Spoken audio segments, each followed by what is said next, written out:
Good afternoon, everyone. My name is Adoria Williams. I am the Merritt College Library's head librarian and department chair.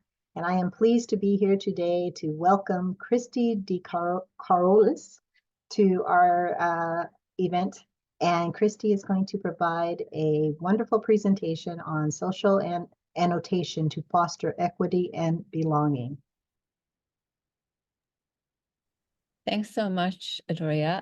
Thanks everyone for joining today. I'm going to put the link to the slides in the chat. So I have a bunch of resources in the slides you can access if you go to that link, and I'll probably pop it in towards the end as well. So as mentioned today, I'm going to be talking about social annotation to foster equity and belonging. First, I want to just address some of the main issues in higher education today, why we have to be tackling equity and belonging in our classes, which I'm sure everyone has some awareness of. And then I'll talk about what exactly social annotation is and how it can help solve some of the equity issues in our classrooms. And then I will wrap up kind of with some ideas of how to put these social annotation assignments into practice and go over how you might use Hypothesis in Canvas if it's available at your school. Please feel free throughout to put questions into the Zoom chat or unmute. We don't have to wait until necessarily the end of the session to get to questions. So I will take them wherever you can. And if in the Zoom chat, if you could just put what school you're joining from, what you teach, and if you've used social annotation before, maybe not necessarily Hypothesis, but social annotation in general, that would be helpful to know. So I'll just, to give everyone a chance, again, if you could let me know where you're joining from school-wise, what you teach, or what your role is if you're not an instructor, that's also fine, and your experience with social annotation.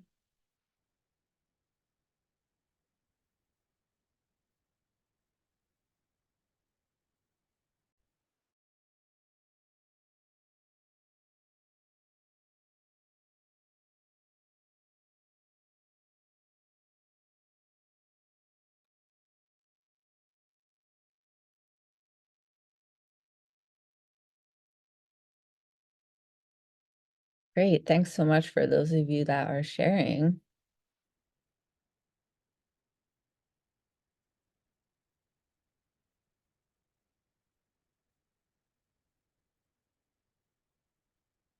Great, so we have some folks that are familiar with social annotation, whether it's Hypothesis or another tool. So we will go over the whole concept of social annotation shortly.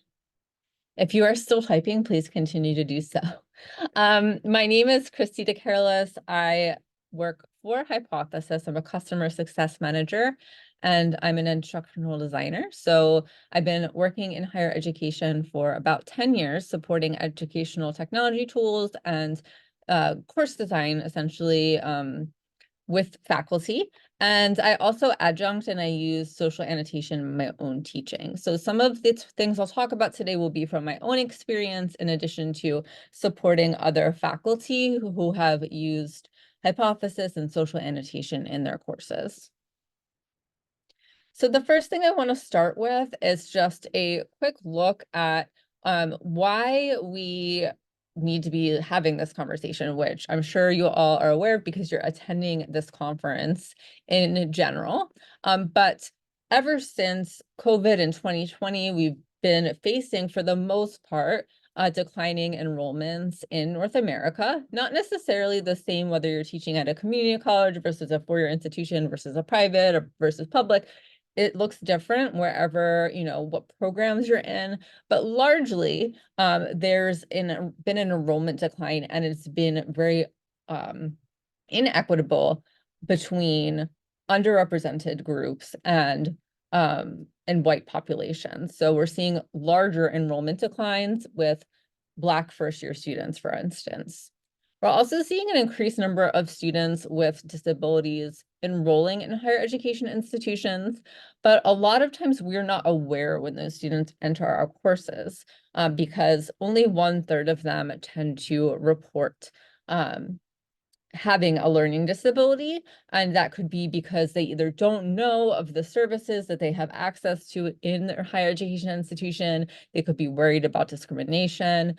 There could be a number of different causes there, or financial, limitations from being able to get the documentation to get those services, lots of different reasons there. So given all of these things, retention and student success becomes essential, right? Even more maybe essential than it was prior to when COVID struck. So how can we respond as educators? I think, again, this is why we're all here at this conference, trying to think of different ways to increase equity in our courses. I don't think any of the things on the slide are going to come as a surprise to any of you. Meeting students where they are, they come to the classroom, coming to the classroom, teaching the students that we have and not the students we wish we had, is important. Offering flexible ways to engage in course materials. So the idea of universal design for learning and designing learning that can meet the needs of all students is essential. Incorporating low stakes and scaffolded assessments so that students have these short chunks of learning in which they can reflect and, determine, have I understood this? Do I need more assistance with it? Can I move on confidently? And so we as instructors know how our students are understanding concepts, and then designing with accessible course materials in mind in case we do have students that have different learning impairments so that they can access all course materials without hitting different road bumps. So the first thing I want to introduce you to is what social annotation looks like, in particular with hypothesis, but the idea of it is pretty similar with all social annotation tools. So I'm going to go into my Canvas course, although hypothesis would work with all of major learning management systems, and open up a reading. And what social annotation is allowing us to do is take a document that we're loading into our learning management system. In this case, I have a sample chapter from an open educational resource, a physics textbook, and it's adding an annotation sidebar along the right-hand side of that textbook. So while the students are reading the text in their course site, they can comment on the text as they read. So on the left-hand side of the screen, you can see there are areas of the text that are highlighted. Those are areas of text that students have chosen to comment on, whether they have added a question or just kind of elaborated on an idea, or I have commented on it as the instructor. So you can see on the right-hand side here, those highlighted areas of text are quoted in the annotations themselves. And if I kind of hover over the annotation itself, the text on the left changes color that it's connected to. So each annotation in hypothesis is very anchored to the text that the students are annotating. So you might be thinking, okay, so students are annotating the text. What is the social aspect of this? The default setting in a hypothesis-enabled reading is that everyone in the course site can see each other's annotation. So that is the social in social annotation. Annotation is not a solo activity, but is done amongst the students of the class. And if I scroll down, you'll see in one of the annotations, there's this opportunity to show replies. So if I click this show replies button, it will expand kind of like a threaded discussion in the annotation space. So here, Jennifer has annotated a equation, and Malika is coming in and asks a question about that equation. So as the instructor, I can now look at this conversation and make a decision about, do I need to spend more class time, looking at this equation with my students? Do I wait and see if another student can answer this question? Come in and answer the question in the annotations myself. There's lots of different ways I can handle this, but now I have more information about how my students are reading the text. So I see a couple of questions in the chat on social annotation. What organizational options are available for the annotations overall? Is there primarily only this stream of annotations? So the way that this is set up with our learning management system integration is that the annotation groups are connected to course sites. So if you can enroll students into a course site in your learning management system, then all those students can annotate together. And we do have resources for feedback and rubrics and things that I can link a little bit later on. So thanks, Vincent, for that question. So that's the basics of what hypothesis social annotation is allowing us to do. Again, the idea of social annotation being that the students of a course and the instructor can read together and collaboratively annotate a text together. I'll get into some of the technical details of hypothesis in particular a little later on, but if you do have questions about social annotation in general, please feel free to pop them in the chat. Yes, and Natasha mentioned something it's a good point, that in all of our learning management system integrations, we do work with your course sites groups function. So in Canvas, we work with the Canvas group sets, and you can set your students up to annotate in smaller groups. So if you have like a course of 200 students, you don't want 200 students to annotate together. You could break them up into smaller groups. Or if you just want, some people just want students to annotate in groups of 5, you can do that as well, using your learning management systems group sets in all of our major systems. I'm not sure, Susan, I can see at the end if we have some time for that. I can at least show you what it looks like towards the end. So consistently using social annotation in your courses, this is how I'm connecting it to this whole equity piece, right? It, first of all, offers multiple means of engagement for students. It cultivates a sense of community and belonging, and it provides low stakes opportunities for students to engage with course content. So that first point, offering multiple means of engagement. I'll go into this a little bit later on, more in depth, but thinking of universal design for learning largely here. We don't want students to only be reading text and writing essays all the time, unless maybe you're doing a writing course. But not all students have a strength in reading and writing and reading and writing. They might need different ways to engage with course materials in order to be adequately assessed on their understanding of those materials. So having them engage with the course text through annotation offers them a different way to engage with course text, and even maybe a different way to engage than just text alone, which I'll get into. Consistently using social annotation cultivates a community of learners and a sense of belonging. So I have some case studies and research evidence behind this, but again, it's a great place for students to engage with one another, see how their classmates are engaging with the text, see how their classmates are understanding a text, and then put themselves in that context, right? So other people have the same question as me. Other people are interpreting the same thing as me. That can build up student confidence and self-efficacy as they read. And finally, it provides low stakes opportunities for students to engage with one another, and to engage with the course content. Learning is oftentimes really messy. So, a lot of times in our college courses, we have large portions of the grade on these big exams or research papers, and those are measuring what a student has learned.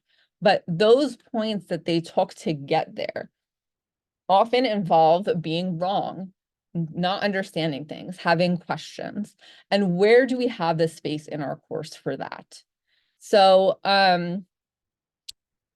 though adding social annotation in your course can give students that low stakes opportunity to potentially be wrong about ideas, test out ideas, and things like that.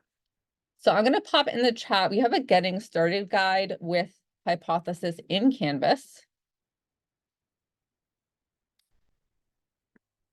That is a great way to learn about hypothesis, how you would set it up in your course site. And then also someone mentioned rubrics. At the very end of that page, there are sample rubrics as well. So it's kind of a soup to nuts guide. If you are not sure if your school has a agreement with hypothesis, has hypothesis available, my teammate Gina is in the chat. She's been adding some links as well. So we can have her check into those things as well if that's a question. As I was saying before, hypothesis makes reading active, visible, and social. So social annotation can help students engage with metacognition as they read the text. So metacognition helps with retention and comprehension of the course text, right? And having students annotate is kind of forcing students into metacognition. It's making them think about, what do I have questions about? What am I confused about? How is this connected to other things that I've learned? It makes reading visible for us as instructors, so we can see how students are interpreting the text. And then, like I said, it makes reading social for students because they get to engage with their classmates. Vincent asked about the annotation itself. Is there a voting type option where they can kind of like upvote or rank the value of annotations? And does the teacher have the ability to manage comments? At this point, no. Hypothesis, there's no way to kind of like upvote the annotations. Our support team can assist in the removal of annotations, but there's no other moderating functions. But this has been requested before, so I can give another plug to our product team to see if we can get that on our roadmap. Those are good questions. So I was wrapping up with talking about students using hypothesis. Research shows that students do enjoy using hypothesis. I also anecdotally get good feedback from students in my course evaluations that they feel it helps them with their learning. And it helps them feel connected and work through ideas together. So this is not my research study, but it is linked on the slides if you're interested in learning more about that. And I'll pop the link to the slides in the chat again if anyone joined us a little bit later.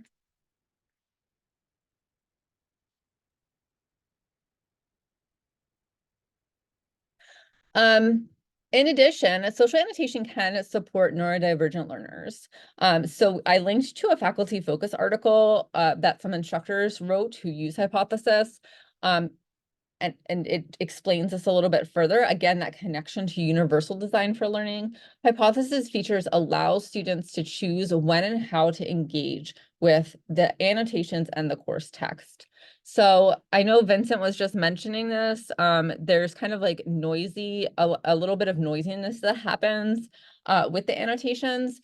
Users on their end can turn the annotations off if they want to read without, having all of that highlights on the text, and they can kind of fold that annotation sidebar away. So they could go and read the text through, give it a once over without having all of that noise there. But I can see also what you are saying, Vincent, with some students will come in and like be the first to annotate a lot of the times, and maybe you don't always want to show that. But there are different ways to manage these things too. With group roles, maybe having a discussion leader each week, different ways to set up your assignments. So how does hypothesis work with learning management systems in general? A quick overview that we do have single sign-on and integrations with Blackboard, Canvas, Brightspace, Moodle, and Sakai. And basically what this means, our integration works so that you set up your assignments within your own course site. You can do your grading within your course site, and those grades will show up in your grade book. And you can set up the groups in your course site. and we'll use those groups for annotation assignments. So we do have getting started pages for the major learning management system on our website. And that's one of the things that Gina had posted here. So you can see each getting started in your LMS page there.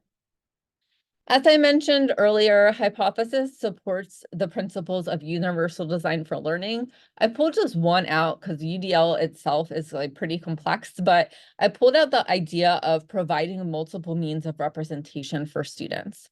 So social annotation hypothesis offers multimedia options in both what you annotate and how you can actually annotate the text. So you'll see a little bit later on, but you can have students annotate documents. You can have them annotate YouTube videos. So they could be reading or they could be reacting to to a video. And then in addition to adding text annotations, students can annotate by embedding images, or they can even add YouTube videos into annotations. So this is where multimodality can play a big part in equitizing our course materials more.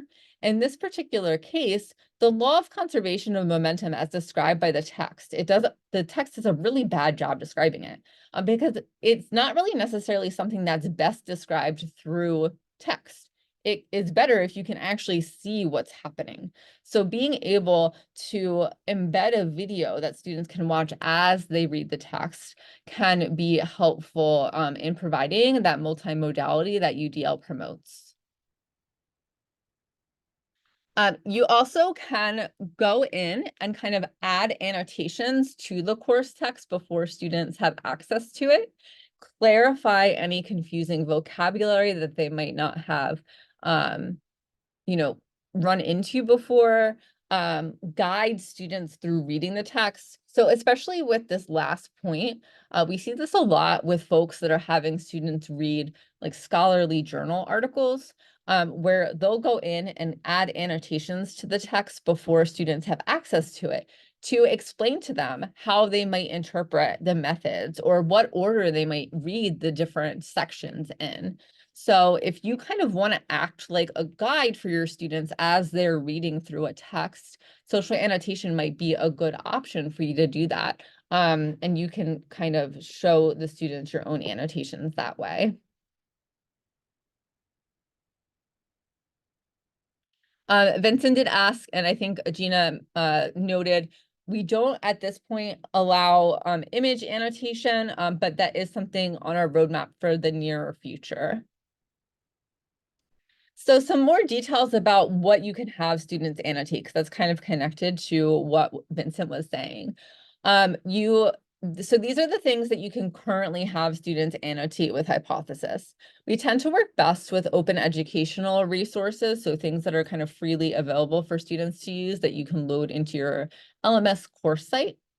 But you can have students annotate with PDFs that are in your course site, open textbooks and open educational resources, whether they are like a Pressbooks URL or an OpenStax PDF, any public-facing web page or online article. So as long as the web page does not have a paywall, you can have students annotate a web page. YouTube video transcripts, as I mentioned earlier, if there's a YouTube video you want students to be able to annotate, you can load that into Hypothesis and have them annotate the transcripts. The two exceptions we have to the rule where like there's a paywall and you can still have students annotate it are JSTOR and VitalSource. So any JSTOR articles, if your school has a subscription with the JSTOR library database, you can have students annotate those without having to sign into the library. And then if you have a VitalSource independent school, you can have students annotate e-texts through VitalSource as well. So those are the options of the documents that students can annotate. And then on the other side of things, what can you put in an annotation? So I kind of alluded to this a little bit earlier with the whole idea of universal design for learning. Folks tend to lean on annotating with text, but you can embed images in annotation. You can embed YouTube and Vimeo videos. You can link to external resources, have students add tags, and then also add equations with LaTeX if we have any STEM folks in the room. So there are different multimedia ways that you can have students engage with the text. Sometimes my students do pull in the link to articles and be like, this article helped me understand what this concept meant better, or videos to do the same thing. So they'll kind of share out with their classmates as they're reading through an article what helped them understand those concepts more.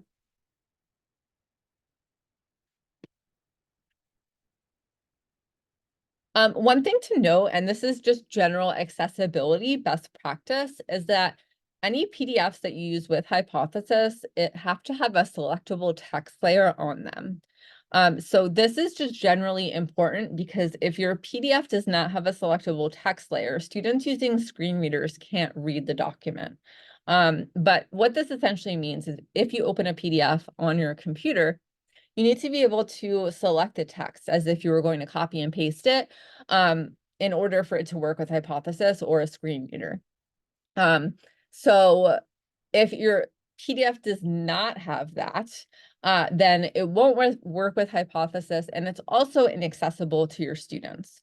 That tends to happen most when folks have scanned in like a paper copy of a document into their computer. So we have a resource for that as well. If you have scanned in a document and it doesn't have a text layer, you can add a text layer to your document using this website that we have, DocDrop. You can upload your file here. It'll add a text layer for you, and then you can download that version to use with Hypothesis. So if your institution has access to things like Adobe Acrobat Pro, or Census Access, those things will also do the same thing as this, but some folks don't have access to those tools. So this is a quick and easy way to add that text layer and make your document accessible and usable with the annotation tool. So what are some ideas for how you might incorporate social annotation in the classroom in order to increase equity and belonging in particular? My favorite way is to really rely heavily on social annotation as formative assessment. So in my class in particular, I have students annotate something from their readings every week. And that counts as like, I think 20% of their grade as participation. And it's a low stakes assignment in my course. So it's a pass fail assignment. The students either get the points for doing it or they don't. It is okay if their annotation is wrong. It's really the point of them. The point of the annotation assignment is to make sure they're engaging with the text and for me to better understand how they're engaging with that content. So as long as they meet the requirements for the assignment, they get a complete for the assignment. In this way, I'm also able to scaffold larger assessments. So the readings, as they build up to larger unit projects, I can connect the readings and their annotations to those projects and make sure students are understanding those key points as they are working towards their summative assessments. Additionally, social annotation does increase student self-efficacy in the course, their own confidence and how they feel about the course materials. So I think using this as formative assessment frequently can also help keep student motivation up and help with student retention. So Vincent asked a question about how well does this function on a tablet? He's assuming it wouldn't work well on smaller screens. That is a good question. It does work if you load the reading with your LMS app. It does work on a phone or a tablet. Definitely friendlier to use on a larger screen. So I would suggest a laptop or a tablet at least. On the phone, you can't really read and annotate at the same time because the annotation sidebar will take up like basically the whole full phone screen, but it is possible to do. It does work. this is an example from my syllabus statement on annotation on why I have my students annotate. So the first day of class, they actually annotate the syllabus, which means they're annotating this part about annotation, which is very meta. But I kind of try to be explicit with them that learning often means they're going to be wrong about things. They might make mistakes, but reading together means that we can learn from each other's mistakes and process the information together and learn from one another.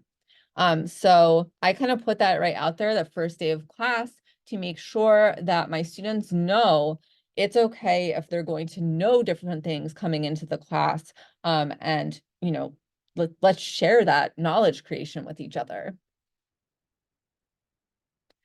As I was kind of alluding to in the last slide, I think it's important to give students the confidence or provide students with a space to build confidence in becoming knowledge creators of their own. And I think social annotation can help build a community of knowledge creators. So instead of students relying on just me to pass down information to them, me is the only source of authority. Annotation gives them a space to bring their own experiences and their own knowledge to the course text and engage with the course text in a scholarly manner. Sometimes students, I think, enter higher education institutions and they don't necessarily see themselves as scholars or education as a place to engage in a scholarly debate, right? They just kind of are used to receiving information passively. And social annotation can give them the space to engage with the text in a way that might improve this vision of them as a scholar and ensure that all students are having a chance to create knowledge together. So for instance, I teach a gender studies class. Most of my students are not gender studies majors. So they bring a lot of knowledge from their major courses that they can bring into our annotations. For example, we read an article about AI recognition in facial recognition in AI, because the course is gender and technology. And sometimes my students who are criminal justice majors will come in and talk about how that's used in policing and what the impacts have been in policing in particular. So they can bring in their own content knowledge and serve as experts for the course as well. Susan asked a great question about hypothesis and accessibility. Yes, hypothesis does work with screen readers and it can be navigated through a keyboard. So I'm trying to pull up our website on this and my computer is being a little bit cranky about it. So you can find out more information about how a hypothesis works with screen readers here. And keyboard navigation overall, with some new videos to go along with that. It's a good accessibility question. So some more information about social annotation and self-efficacy in particular. Some research back from 2014 showed that compared student standard discussion boards to anchored discussions. So social annotation is anchored because it is actually connected to the text it's discussing, right? I, of course, have hidden the highlights, but it is anchored in this way. So this study compared anchored discussion to a traditional discussion board and found that anchored conversations increase student confidence, motivation to help others, and increase the sense of influence on their overall course conversations. More recently, we were able to kind of find similar findings with an undergraduate pharmacy course. So a professor at a R1 university in the Midwest did some research that is in the midst of publication right now, where he found that using hypothesis in his undergrad pharmacy courses increased the likelihood of student persistence in STEM fields. So particularly, it helps students see themselves as scientists when they were using hypothesis to read scholarly articles. And importantly, and related to the topic of this conference, these gains were equitable across student demographics. So the self-efficacy gap between BIPOC and first generation communities versus majority groups was narrowed through using social annotation.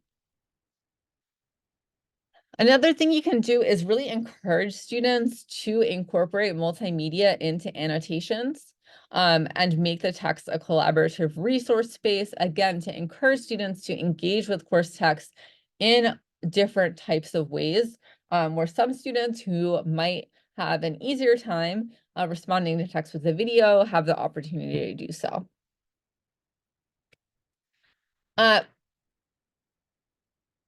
You can also get creative with multimedia annotations. So offering students the ability to create memes and add them as annotations could be fun. They can also use the keyboard emoji, the emoji keyboard to add emoji to their annotations. And finally, actually, I think there's one more idea here. You can just generally create a space to model critical thinking for your students and practice questioning. So as I said before, a lot of faculty will pre-annotate documents for their students to show them how they would think about the document themselves, how they might think about a passage, and you can give your students a space to do the same. In STEM courses, having students practice skills related to problem solving, like clarifying jargon, explaining high concepts in more like layman's terms can be helpful. So asking students take a passage and act like you're explaining it to a fourth grader, that could help assess their understanding, in addition to just locating required information. We have a bunch of sample assignments available here that I'll link in the chat that are kind of related to the examples I was just going through. So oftentimes we hear that it's difficult for folks to prompt students in a way which leads to meaningful conversation. So that is why we created these sample assignments. And do know at the end of the page, there are lots of different ways you can engage students, even if they're not annotating course text, their readings. They could be annotating things like their instructions for an essay or instructions for a project or their syllabus, something like that. So any kind of course document where there might be a student confusion about something, that could be helpful to have them annotate. All right, so I know we're coming up the last few minutes. I'm going to go through how to set up a hypothesis-enabled reading in Canvas, just as an example for the folks that are using Canvas and might have it available at their schools. But I did link to the Getting Started guides in other learning management systems as well. So as I mentioned earlier on, you can create all of your annotation assignments within your learning management system with Hypothesis. In Canvas, if I want students to annotate a PDF file, I would first load that into my files of my Canvas course. I could go into my assignments and click on the plus assignment button to get started. So I'm going to set up an assignment just like I normally would.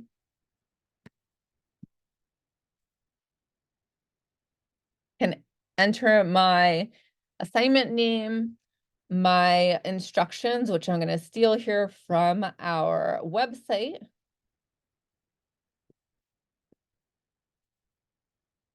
I can enter my grading as I normally would. And then in Canvas, I would change my submission type to external tool. So this is specific to Canvas, but similar setup to our other learning management systems. And then I would click Find and find Hypothesis in the list. Once I've launched Hypothesis, and this will look the same whether you're using Canvas or not, you'll see the different options from which you can grab a document to annotate. The only thing you might not see is Canvas Studio because that's something we're working on for the future. But you will see the opportunity to grab a file from your Canvas files from OneDrive or Google Drive. You can paste in a URL from YouTube a website, a JSTOR article, or a vital source e-text. And you can also annotate Canvas pages now. So if you've developed content in a Canvas page, you can choose that. I'm going to select a Canvas file. And then, excuse me, I'll click on the file I'd like to use and select that. At this point, if I wanted to make it a group assignment, I would check this off and I could select my groups to have them annotate in small groups. But I'm going to leave this so that everyone annotates together. So I leave this deselected and click continue. I'll click select to finalize. And then now basically after I put in my due date, my annotation assignment is pretty much ready to go. So now I have connected my reading to the annotation sidebar and my sidebar is ready with my PDF. Then to ask a question about exporting annotations, you can export annotations from the sidebar, and you have the option of exporting them into a text file, an HTML file, or a CSV. Names, it will contain the student name, the text they've quoted, the timestamp, and then their annotation, as well as any tags. It will not have ranking.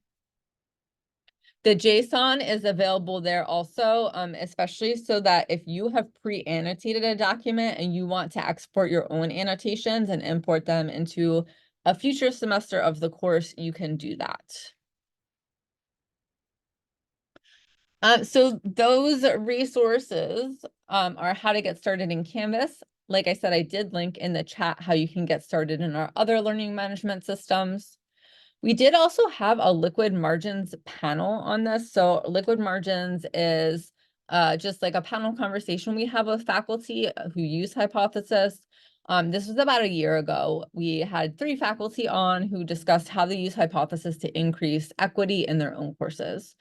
So if you're interested in that, that is linked on the slide as well as some of the references that I used.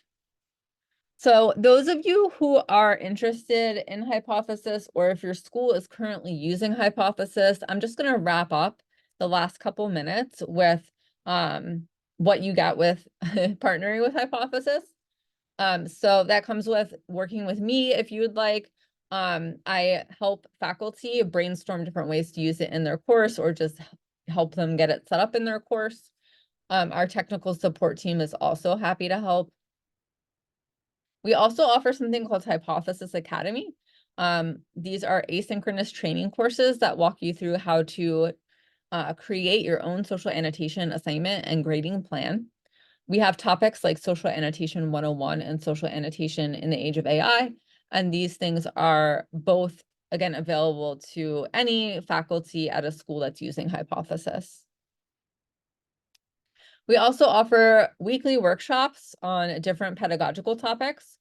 So social equity is one of them, but we also do talk about grading for social annotation, annotating in STEM, lots of different topics each week to check out if you do want to learn more.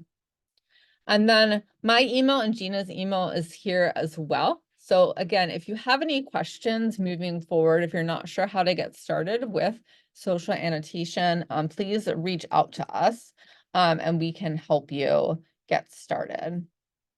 But that is everything I have about social annotation and equity and belonging today. Here's a final link to the slides.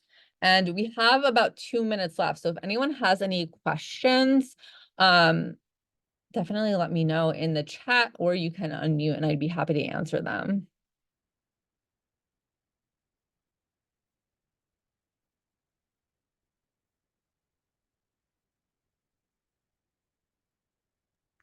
Yeah, I can definitely understand that, Vincent.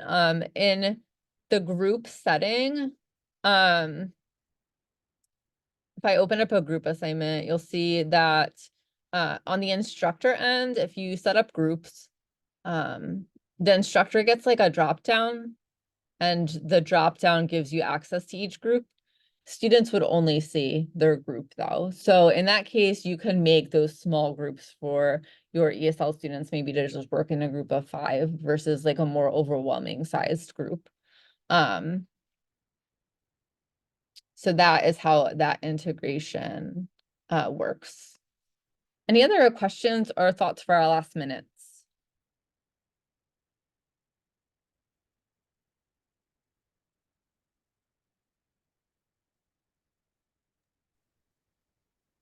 All right. Well, thank you all for taking the time to join me today. I really appreciate your time and best of luck with the rest of the academic year.